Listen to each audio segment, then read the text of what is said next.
malheureusement, qui s'est fait duper. Oui, elle est passée la mission d'Harry Rosenmack. La pauvre dame qui s'est fait délester d'un beau butin de 830 000 € à un faux Brad Pitt, oui, un faux Brad Pitt. Alors je pense que tout le monde se moque d'elle, tout le monde dit que c'est une imbécile, que c'est une... voilà, honnêtement, elle a beaucoup de courage de... comment dirais-je, de témoigner, hein, comme ça, à visage découvert, parce que ben, forcément, oui, elle se fait passer pour une cruche, hein, ça c'est certain. Alors, moi je pense que ce qui lui est arrivé, alors déjà vous avez le fantasme Brad Pitt, c'est-à-dire bien la beauté, hein, tout simplement, alors c'est bête à dire, mais les gens qui sont beaux, eh bien, ont ce pouvoir d'attraction particulier. Pourquoi ? Alors pourquoi est-ce que les gens beaux nous fascinent d'ailleurs? Est-ce que vous savez pourquoi les gens beaux nous fascinent? Alors, je vais vous expliquer, vous allez voir, c'est simple comme bonjour. C'est-à-dire que de tout petit, lorsque nos parents, on est enfants, etc., eh bien, on est fasciné par le beau. Hein, vous avez remarqué qu'on est fasciné. Alors, on est évidemment programmé pour aimer le beau. Déjà dans les dessins animés, dans les films, hein, d'accord. Vous avez vu que le beau rime avec le gentil. Hein, et que le méchant rime avec le moche, hein, c'est-à-dire que la sorcière dans les dessins animés, elle va pas être belle, hein, va pas être voilà.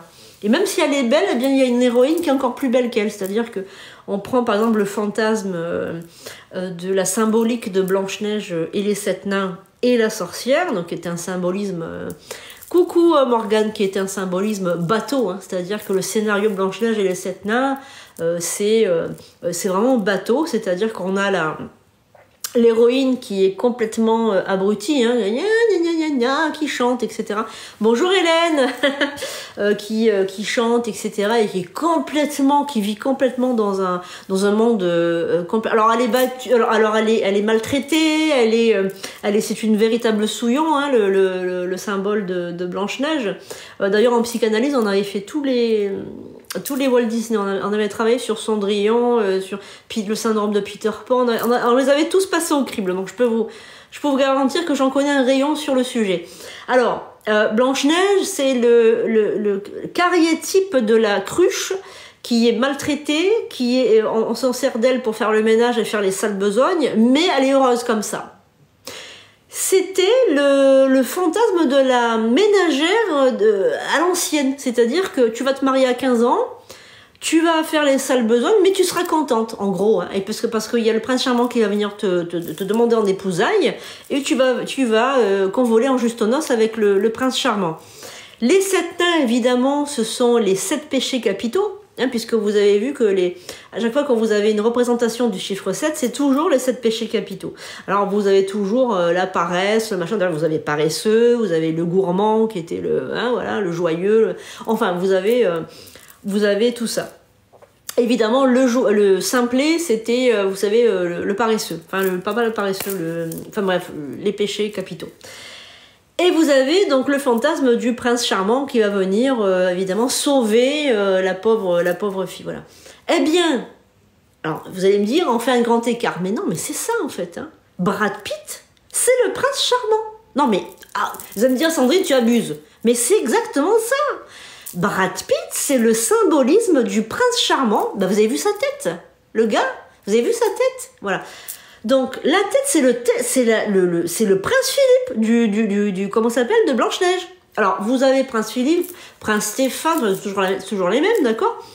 Et c'est prince charmant. Qu'est-ce qu'elle disait la dame? Alors je sais pas si vous avez suivi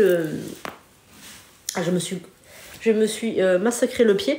Je sais pas si vous avez suivi le reportage. Elle disait qu'elle était parce que cette dame était mariée à l'époque quand même. Faut quand même le préciser. Hein. Cette dame, elle disait qu'elle était donc mariée mais mal mariée. Donc le concept de la Blanche-Neige quoi. Hein.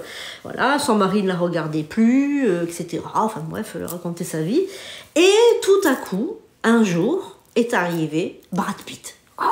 Alors si vous avez bien suivi, alors pour ceux qui n'ont pas suivi, alors moi j'ai vu des morceaux, hein, j'ai pas vu, mais comme j'ai une mémoire d'éléphant, je me rappelle de tout. Mon grand regret. Mémoire d'éléphant. C'est pas toujours bon à voir ça, mais bon, c'est pas grave. Alors, le brouteur, parce qu'il faut l'appeler voilà, le brouteur est passé par une porte dérobée. C'est-à-dire, il s'est présenté comme la mère de Brad Pitt. La marâtre. On est encore dans le symbolisme de Blanche-Neige. Il est passé par la belle-mère en disant oh là là, je te suis depuis un petit moment, comme si la mère de Brad Pitt suivait une Française qu'elle ne connaît pas du tout. Et puis, tu serais vraiment une belle fille idéale pour mon fils. Incroyable, la mère de Brad Pitt, incroyable. Et quelques temps après, donc ils ont conversé pendant un petit moment, et puis ensuite est arrivé le beau Brad, sur son cheval, sur son fier destrier. Il est arrivé, et comme un cheveu sur la soupe, voilà, je tombe amoureux de toi, etc. Nanani, veux-tu m'épouser? Enfin, tout le système. Et ensuite, le roman à l'eau de rose s'est transformé en cauchemar, puisque le beau Brad, à cause de son divorce avec Angelina Jolie, il n'a pas une thune, en fait. Mais tout ça, c'était très crédible, parce qu'en plus, il a envoyé son passeport, il a envoyé le passeport de son manager, il a envoyé le passeport de sa mère, elle a même discuté, enfin évidemment tout ça c'est factice, avec la soi-disant fille de Brad Pitt. Donc ils ont bien ficelé leur coup quand même, hein, voilà. Et ensuite est arrivé le scénario catastrophe. Le voilà malade, il faut lui greffer un rein. Et donc le cauchemar de la dame va commencer comme ça.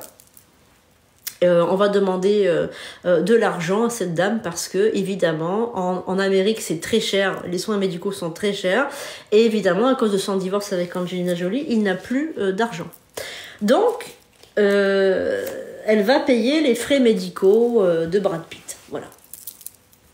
Et voilà, le syndrome de Blanche-Neige. Hein, voilà. Et le syndrome de Blanche-Neige, vous l'avez à chaque fois dans le système des brouteurs. Et même les hommes sont victimes aussi de cette arnaque au sentiment, puisque il y a aussi des personnes qui se font passer pour ce qu'elles ne sont pas, sur les sites internet. Et la beauté, c'était bien prémédité. Ah oui, non, mais